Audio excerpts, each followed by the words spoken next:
Georgia Kume challenges Governor Autumn over allegations of unpaid salaries and corruption.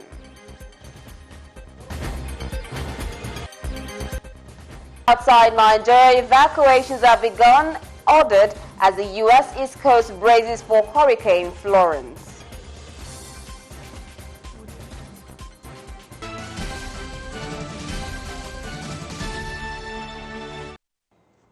Many thanks for joining us. I am Rita Omodia. On our first story here, the Anambra State chapter of the All Progressives Congress APC has adopted the consensus method of primary election for all elective positions in the state. Speaking with newsmen in Oka to announce the constitution of 7-man committee headed by Engineer Ifeanyi Usegwu to midwife the successful conduct of the state primaries, the Anambra State chairman of the party, Emeka Ibe, said the party favored the consensus method as a way of avoiding rancor in the party. I already mentioned of the meeting of 30th of August, the NEC meeting. There in the NEC meeting, we, in accordance with our constitution, chose 3 modes of primaries. 1 is direct, 2 indirect, then the 3rd one is consensus. Meanwhile, the party has revealed that the Minister of Labour, Chris Ngige, has resolved to join the 2019 senatorial elections.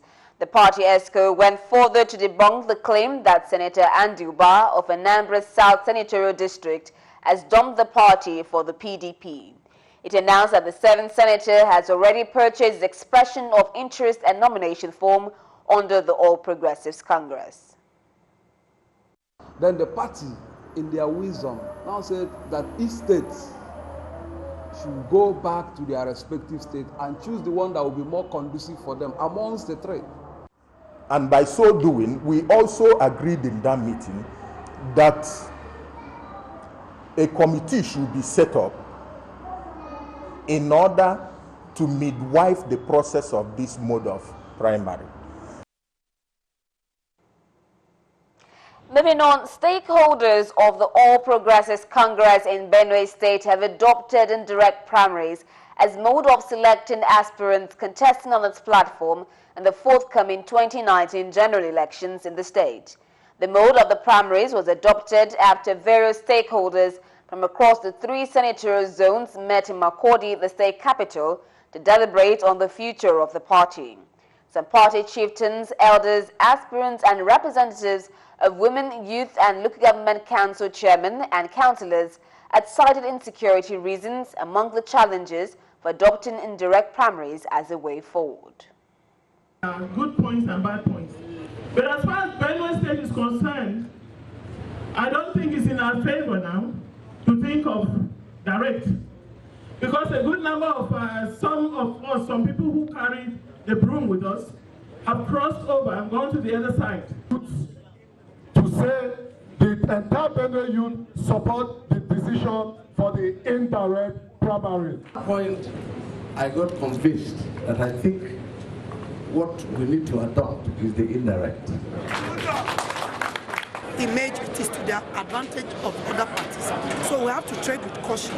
So I am good with direct or indirect. But with the circumstances on ground, then the indirect is perfect. For the sake of those local governments, which are about 6 out of 23, you cannot, direct primaries cannot be possible in those local governments. The state party leader, Senator Georgia Kume, who also accepted the indirect primaries in Benue, assured members of the party that APC will reclaim Benue from the present PDP-led government by Governor Samuel Otom, who has failed the state.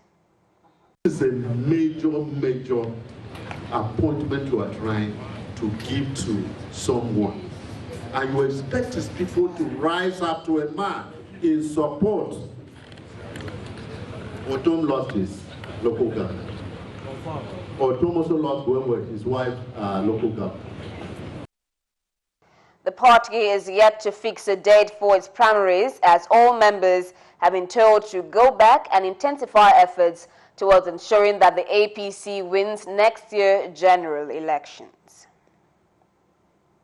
Now in Oyo State, members of the ruling All Progressives Congress APC aspiring to go to the Senate House of Representatives and the State House of Assembly in 2019 have said the state governor, Abiola Ajimobi, and the leadership of the party did not impose indirect primaries on the party. A cross-section of the aspirants who disclosed this to journalists after a crucial meeting held with Ajimobi and members of the State Executive Council of APC at Quarters 81 Government House, Ibadan, said they were happy with the indirect primaries. All aspirants adopted the option on the ground that consensus arrangement would be tantamount to imposition and direct primaries, stressing that it would be expensive, cumbersome, and undemocratic. I can confirm to you that seed of unity has been practically sown by the leadership of the party at today's meeting. And conclusively, we have adopted the indirect primaries for the party because the party told us they are not ready to go into consensus. At the end of the day, from all aspirants concerned, senatorial level, House of Reps and House of Assembly, we saw reason that the only way out is to adopt the indirect option of election. Stressed that the method would bring out the best and ensure that the party fields credible candidates for the general elections. It has been agreed upon that we will adopt an indirect form of primary. The governor, we talked a lot of things transpired actually, but the long and short of it is that if you want to adopt consensus, it will amount to imposition, which some people might, not be happy with. At the congresses recently conducted. So I don't think there is really any undue advantage. I think our governor, Senator Abiola Ajimobi, plays developmental politics, plays politics of trying to create a modern Oyo state. 26 governorship aspirants on the platform of the party and on Saturday agreed with the leadership of the party to adopt indirect primaries to elect the party's governorship candidate for the 2019 general election. Still talking politics, back here in Lagos, the executive governor of the state, Akinwumi Ambode, has picked his nomination form for second-term race to govern the state. He picked the form today at the All Progressives Congress APC headquarters in Abuja. Speaking on Ambode's second-term bid, former chairman of Shomolu local government area, Bolaun Bagosto, said Ambode had worked very well in terms of infrastructural development, health, school, amongst others, adding that what he did is visible for all Lagosians to see. Bolaun, who was asked if the division among the APC aspirants in the state will not affect the fortunes of the party in the election, said at the end of primary election, all differences will be settled and everyone will become one.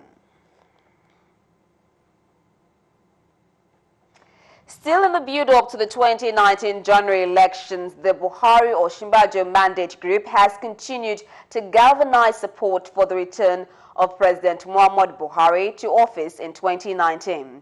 Speaking at an event organized in Osogbo, the Osun State capital, the national coordinator of the group, Ebola Martins, and leaders from other geopolitical zones stressed the need for the present administration to consolidate on the good foundation they already laid.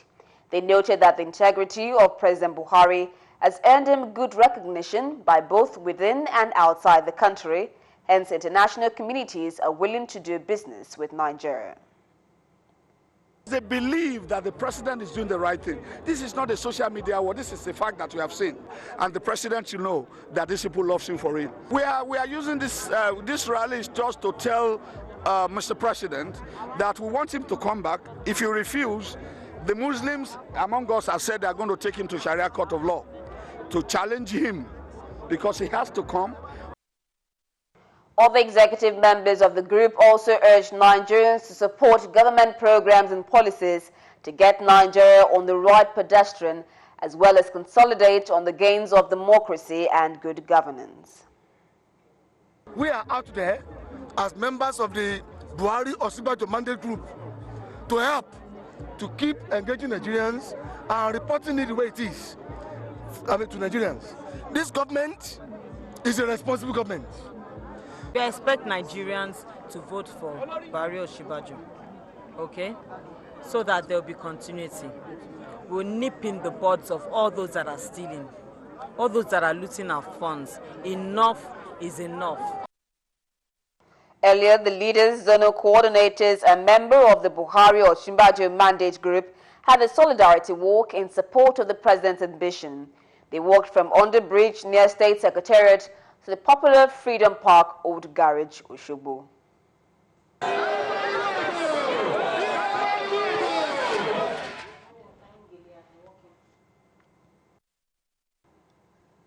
In the same vein, a group under the aegis of Adewale Revolution Movement in the Ilorin West local government area, where the Senate President hails from, have organized a 1-kilometer walk in support of Buhari Osinbajo good governance for second term. Before some years back, we are in PDP. And what President Muhammadu Buhari has really encouraged us. We are saying that the president is doing well, and the president means well for Nigeria. But it is so pathetic that the leaders we have in Kwara then, they are sabotaging the effort of President Muhammadu Buhari. The group also assures President Buhari of 100% vote in Kwara, expressing optimism towards defeating Bukola Saraki hands down. That they have come here to tell President Muhammadu Buhari that 2019 Kwara State is going to win his election here. And throughout the country, everywhere in the country, is going to win his election. President Muhammadu Buhari election is all about integrity. This is a man that in the history of Nigeria, nobody has come out to fight corruption. Still to come, Akume challenges autumn over unpaid salaries. Details of this and other stories when Galaxy News returns. Do stay tuned.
Welcome back. You're watching Galaxy TV News.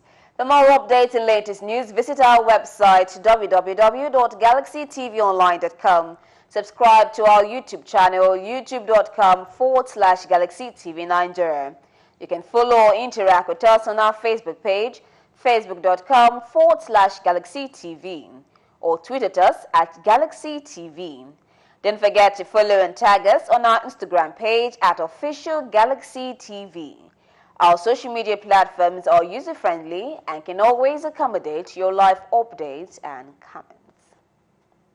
Now, in another development, leadership of the opposition party in Benue State, that is the All Progressives Congress, has challenged Governor Samuel Ortom to pay workers and pensioners their salaries and arrears in order to avoid the number of dying civil servants in the state. The leader, Senator George Akume, who made this known at an enlarged meeting of APC members in the state in Makurdi, accuses the governor of corruption in hijacking intervention funds from the federal government and allocation meant for local government to enrich himself and associates. So you want to talk about Buhari so that you generate what? Perceived sympathy, religion. I'm fighting for my people. If you are fighting for your people, pay their salaries. So that those who are dying because of hunger, because of disease, as a result of lack of payment of salaries, are more than the few people that have been killed by this. The leader assured the APC people that the stolen mandate will be retrieved come 2019, while accusing the governor of negative publicity to gain sympathy over the killings in the state. People cannot send their children to school. People cannot afford drugs. People cannot eat when they are dying, while Otoma and his family are living fat and smiling to the banks. Now, moving on to another story here of the NSCDC, as a group now has paraded suspects who have been involved in alleged democratic and, of course, taking note of things that are not worthwhile. Now, the NSCDC group has said that any individual involved in such act will be dealt with. Has been involved in serious job racketeering. They will collect money from innocent job seekers. They are capitalizing on the fact that the teeming youth are looking for a job. These job seekers, who are numbering already, will have recovered 50 letters. 50 letters, fake appointment letters belonging to the Nigerian Security and Civil Defense Corps. And we have discovered where they have gone to produce 100 pieces of such letters. Also on parade among the suspected criminals was an aged man who was arrested for running a fraud cartel with his son, who is currently at large.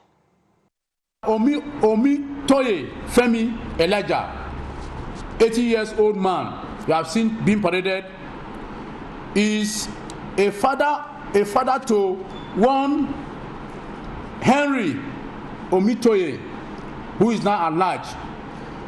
This man, Omotoye Femi, has an account number with First Bank, and the son and him have defrauded several amount of money, now amounting to over 8 million. Away from that now, the Ministry of Rehabilitation, Reconstruction and Relocation have successfully returned internally displaced persons to their villages in the Guam local government area of Borno State. In collaboration with the UN, the Ministry of RRR also flagged off 3 planting in the local area to curb erosion and environmental hazards. The Commissioner of the Ministry, Umar Babagana, who disclosed this, says the state government has been tireless in our efforts to ensuring adequate security to all citizens despite the recent upsurge of insurgency in the state. He said the ministry will provide tree plants to all residents for planting while monitoring the progress of the program. And away from that now, we bring to you stories from the international scene.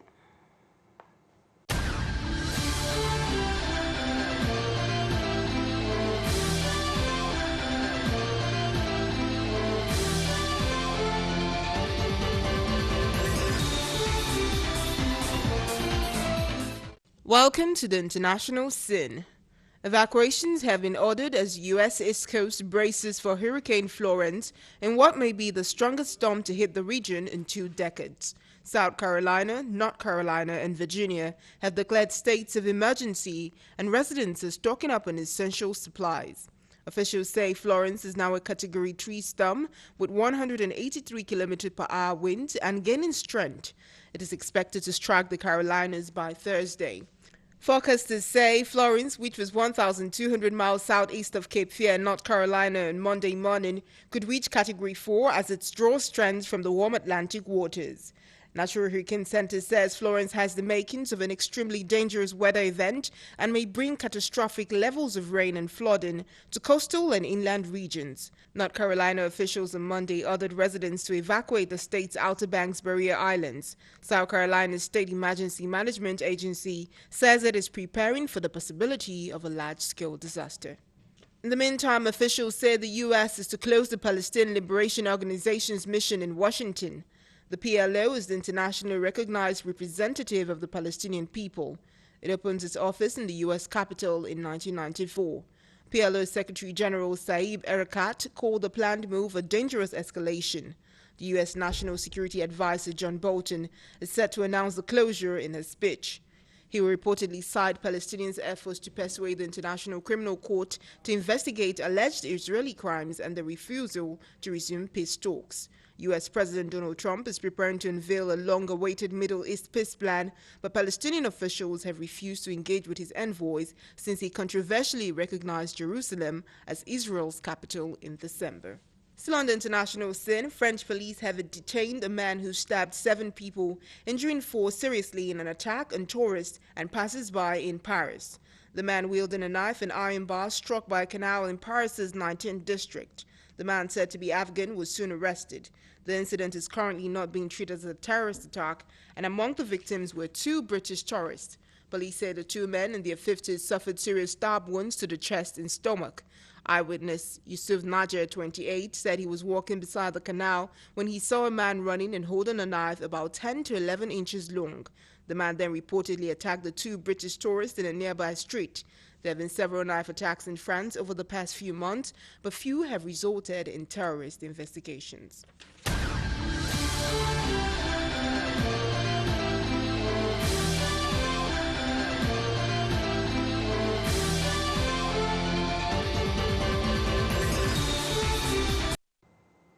For more updates and latest news, visit our website www.galaxytvonline.com.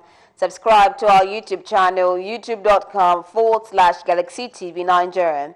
You can follow or interact with us on our Facebook page, facebook.com/GalaxyTV, or tweet at us at GalaxyTV. Don't forget to follow and tag us on our Instagram page at @OfficialGalaxyTV. Our social media platforms are user-friendly and can always accommodate your live updates and comments. And that's Galaxy TV News at this time. Do join us again at 10 for our flagship bulletin. I am Rita Omodia, and thanks for staying tuned.